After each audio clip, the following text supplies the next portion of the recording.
pour réviser les leçons de langue, je vais vous présenter aujourd'hui aux élèves bien sûr de première année bac, je vais leur présenter un résumé, un précis des cours de langue de toute l'année.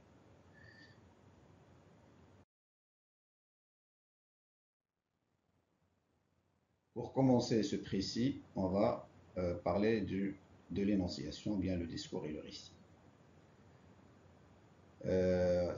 Soit les exemples suivants. Je crois n'avoir jamais mis les pieds dans un bain mort depuis mon enfance. Une vague appréhension et un sentiment de malaise m'ont toujours empêché d'en franchir la porte. À bien réfléchir, je n'aime pas les bains morts. Alors ce passage appartient au discours. Pourquoi? Il faut trouver bien sûr les indices qui le justifient. Et bien sûr le discours, c'est le moment de l'écriture. Et c'est l'auteur adulte qui parle. Alors le premier indice dans ce texte, c'est la présence de la première personne du singulier, le jeu, d'accord? Donc le jeu qui est repris par d'autres mots qui se rapportent à la première personne du singulier, mon, d'accord? Et bien sûr, il y a un autre jeu ici. Donc la première personne du singulier est un indice du discours. Il n'y a pas que la première personne, il y a aussi la deuxième personne, comme le tu, le te, la première personne du pluriel et également la deuxième personne du pluriel. Alors, en plus des indices, bien sûr, de la personne, il y a également les indices de temps. Alors, pour les indices de temps, on peut relever ici deux temps différents. Bien sûr, on a d'abord je crois. Ici, c'est un présent, bien sûr, de l'énonciation. Et puis, on a m'ont toujours empêché, qui est un passé composé. Alors, ces deux temps, le présent, le passé composé, sont des temps de l'énonciation, en plus du futur, bien sûr, qui est également un temps de l'énonciation.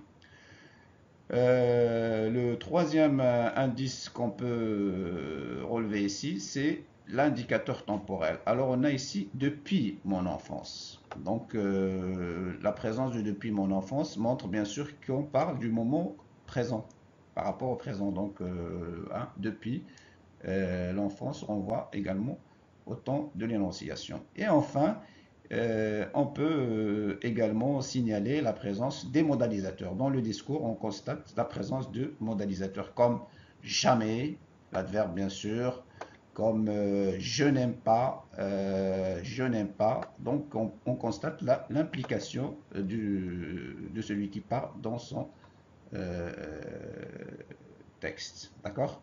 Donc voilà principalement les indices du discours. D'accord? Maintenant, on va passer au deuxième exemple avec les indices du récit. Alors, le premier indice du récit dans ce texte, c'est d'abord la présence du passé simple. Mon père rentra, d'accord? Et également de l'imparfait, il portait une djellaba, d'accord? Donc, ces deux temps sont par excellence les deux temps du récit. Alors, en plus du temps, bien sûr, de l'impassé simple, on constate également la présence d'un indicateur temporel, le lendemain, qui est utilisé dans le récit, bien sûr, contrairement au discours, on utilise le demain, par exemple. Les indices de personnes. Alors, pour les indices de personnes, on constate ici la présence du jeu, bien sûr, parce qu'on a mon père, d'accord? Alors, pourquoi il y a pas, normalement il y a le je et pas le il? Parce que c'est un texte autobiographique. Donc, dans le texte autobiographique, au lieu du je, on constate la présence au lieu de il, on constate la présence du je parce que c'est un texte autobiographique. Pour les modalisateurs, bon, on peut également les trouver dans un récit, mais ils ne sont pas fréquents comme dans le discours. Voilà donc pour cette première activité.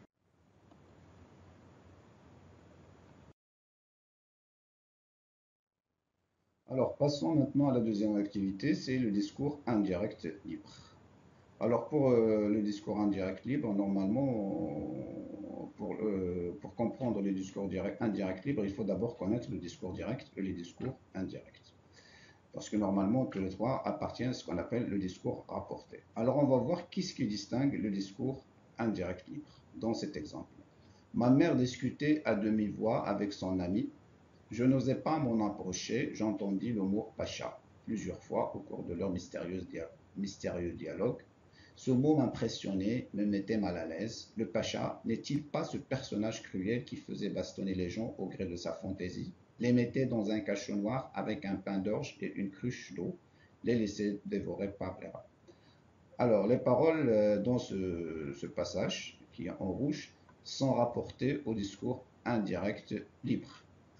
Alors, qu'est-ce qui le distingue? Normalement, le discours indirect libre est un discours mixte entre discours direct et un discours direct. Il y a des indices du discours direct et des indices du discours indirect. Alors, pour les indices du discours indirect, on constate la présence des temps du discours indirect. Ici, on a l'imparfait, d'accord? Il y a aussi les pronoms personnels, d'accord, donc le il, bien sûr, au lieu du je, d'accord. Et puis, donc, et pour les indices du discours direct, on constate la présence de l'intonation du discours direct, par exemple le point d'interrogation ici, le point d'interrogation, d'accord. Mais il y a une spécificité du discours indirect libre, c'est qu'il n'y a pas de verbe introducteur, d'accord. Donc, ce mot m'impressionnait. Au lieu de couper le récit par un verbe introducteur, et donc on continue toujours on continue toujours le récit, d'accord.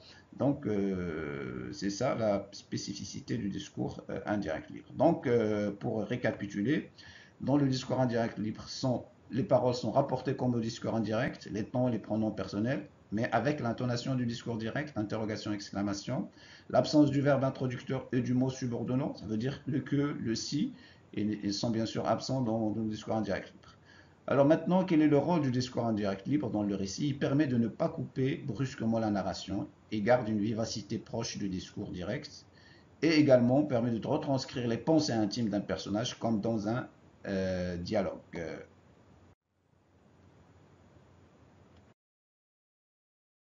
La troisième activité, on va parler des temps du récit. On commence par l'imparfait. On va citer trois principales valeurs de l'imparfait à partir de ces exemples. La première valeur, c'est la durée. Je n'étais ni heureux ni malheureux, j'étais un enfant seul, cela je le savais, point farouche de nature.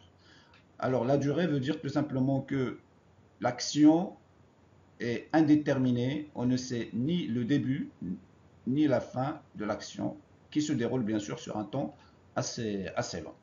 Donc voilà ce qu'on appelle bien sûr la valeur durative.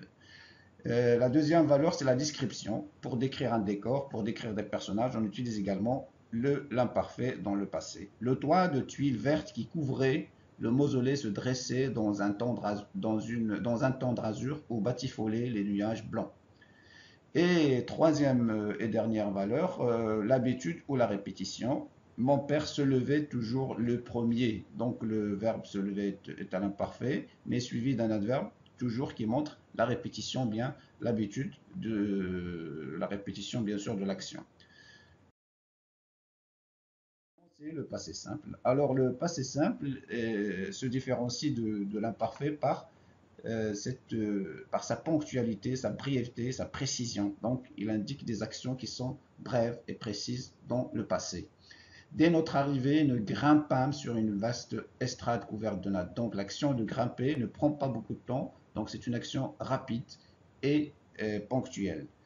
Mais également des actions brèves et successives euh, qui se suivent dans le passé.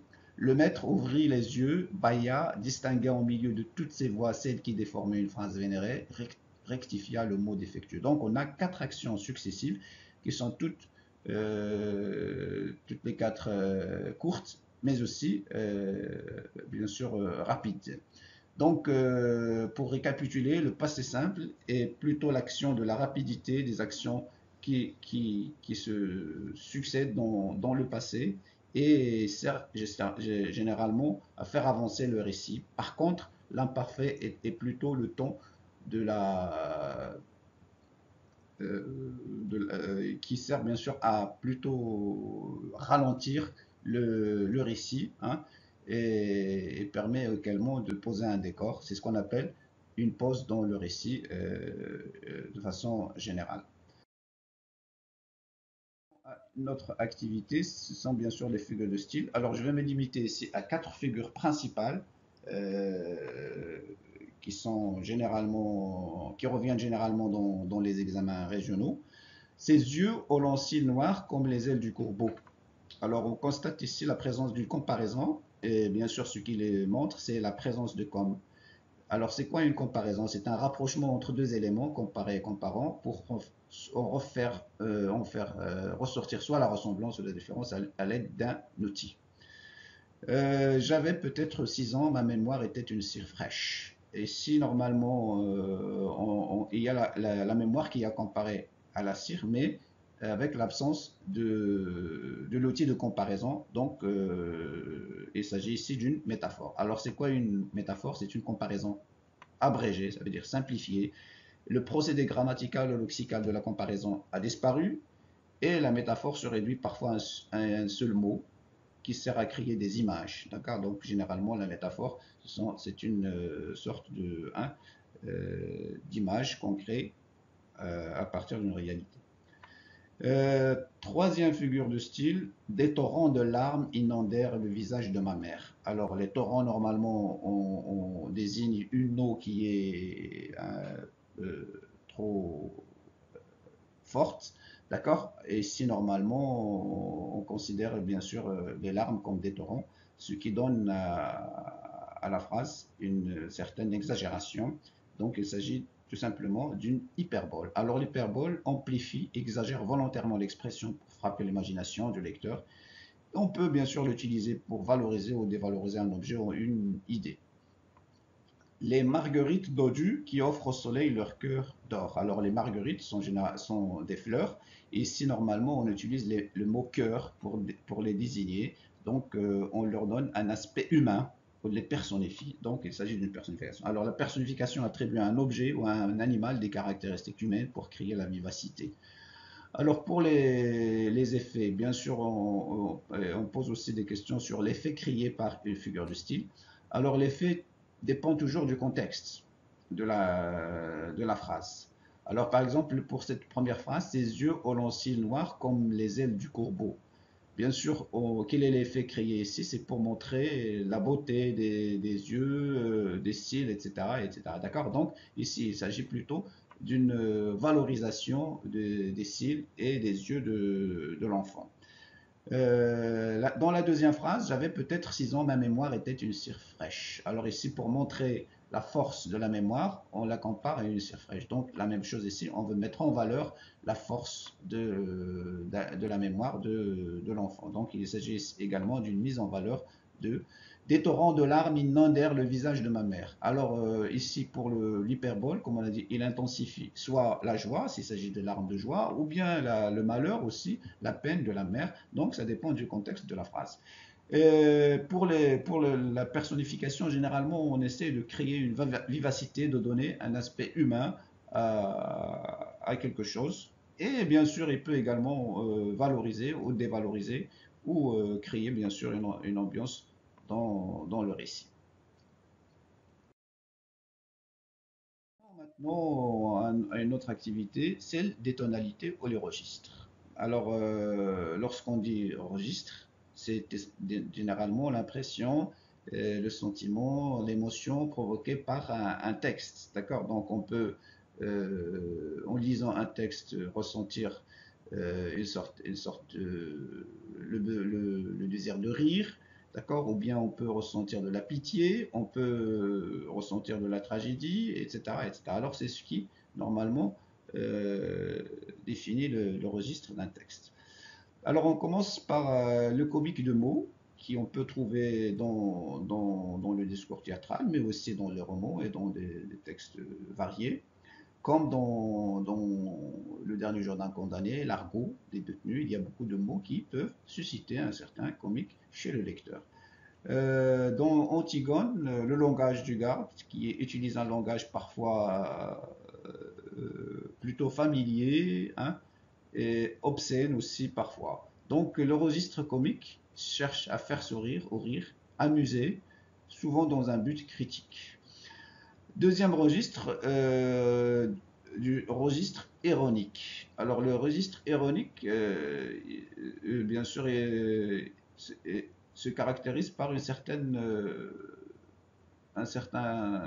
critique aussi, mais de façon indirecte. D'accord. Alors il permet de dénoncer quelque chose en laissant comprendre le contraire de ce qui est effectivement dit.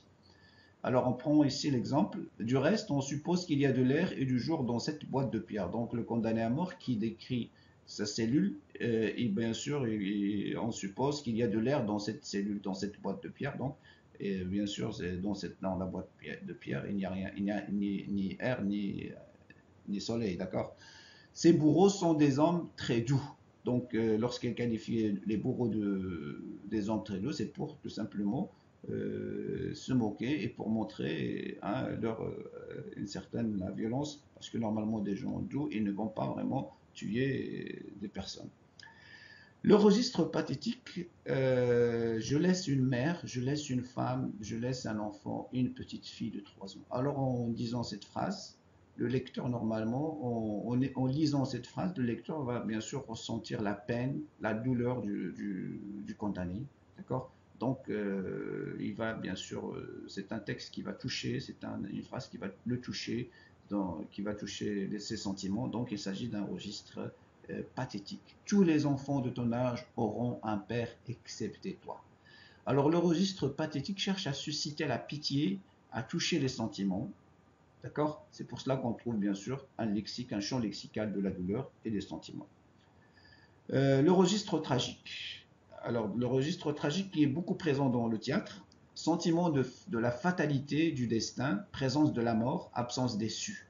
Donc le héros se trouve dans une situation sans issue. Il y a une souffrance et un déchirement moral.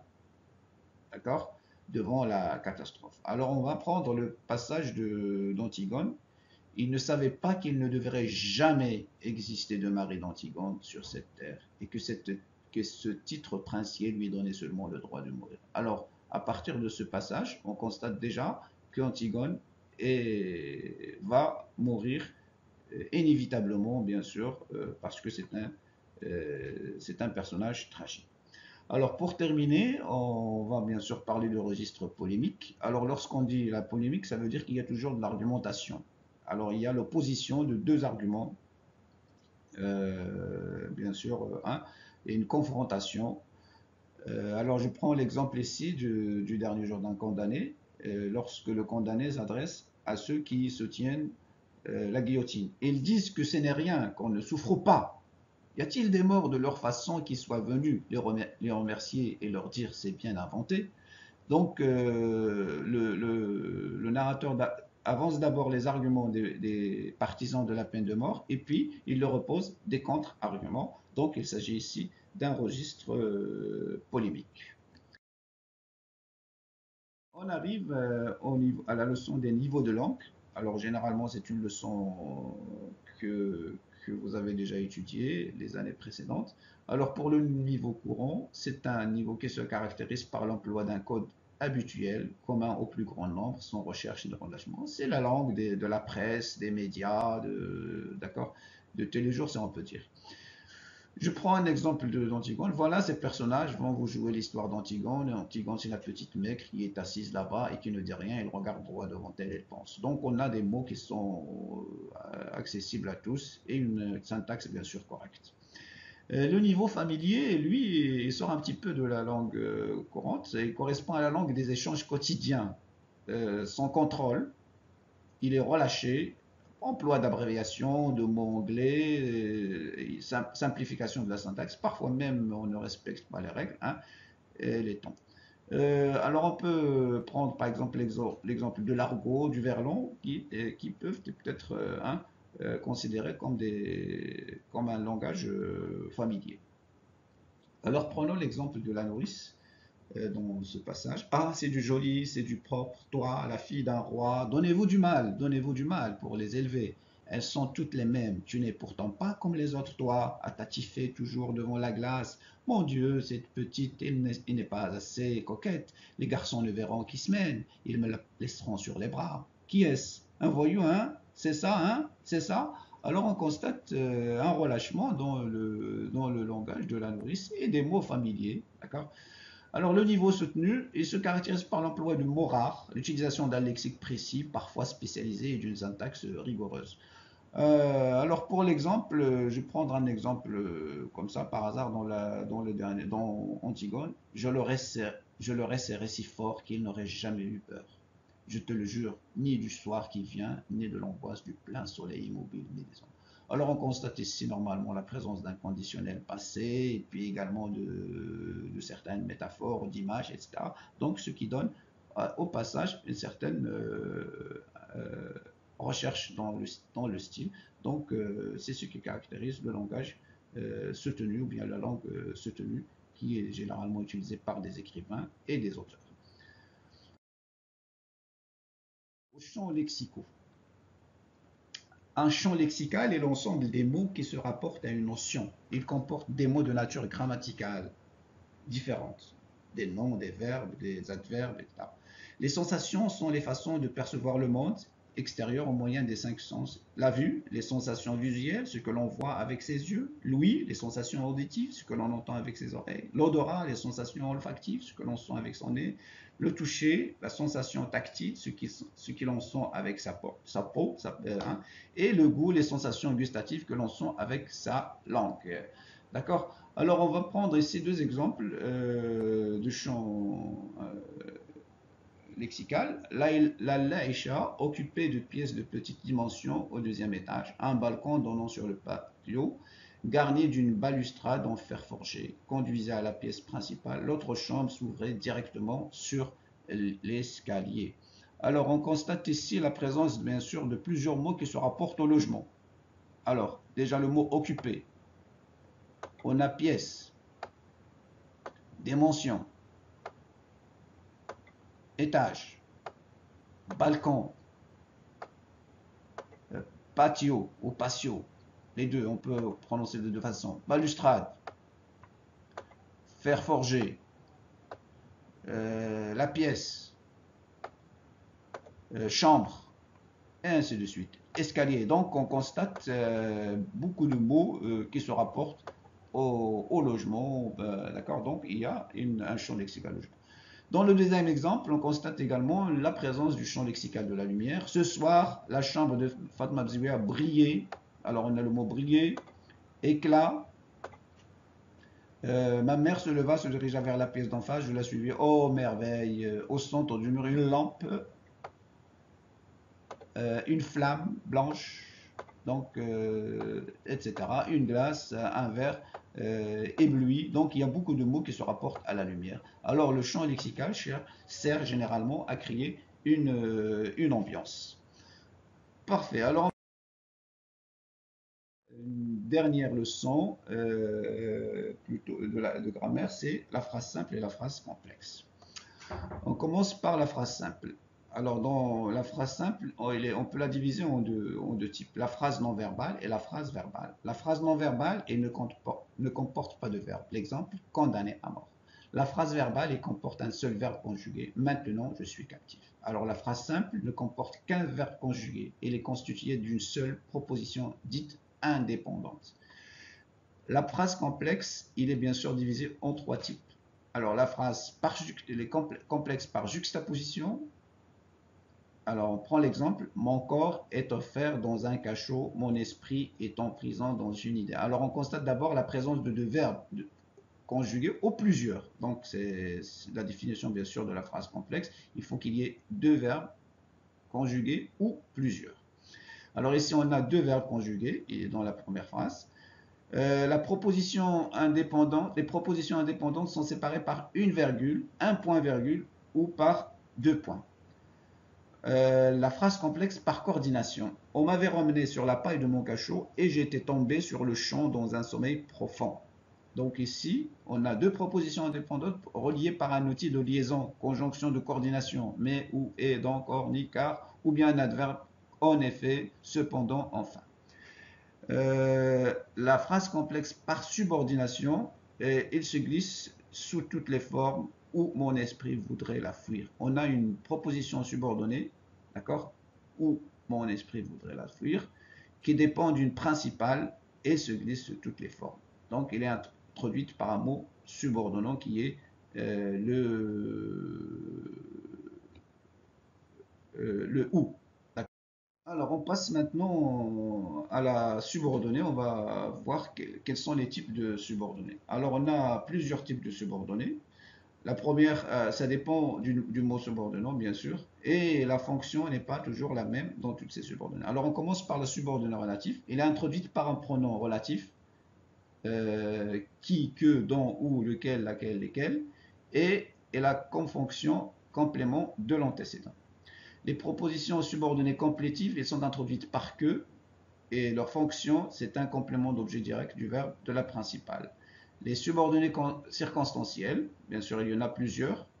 Il y a le subordonné circonstanciel de cause, qui est introduite par des subordonnés comme parce que, vu que, comme, et elle est bien sûr, elle a pour fonction complément circonstanciel de cause. Subordonnée de conséquence, introduite par des subordonnés comme si bien que, si que, et les compléments circonstanciels de conséquence. Subordonnée de temps, introduite par quand, avant que, jusqu'à ce que, et là, comme fonction, complément circonstanciel de temps. Subordonnée de but, introduite par des expressions pour que, pourvu que, etc. Elle exprime bien sûr, elle a pour fonction complément circonstanciel de but. Subordonnée de concession ou bien opposition. Enfin, la subordonnée circonstancielle de condition qui est introduite par des moyens comme si à condition que, qui exprime bien sûr la condition et qui a pour la fonction complément circonstanciel de condition. Voilà, je vous remercie et à une autre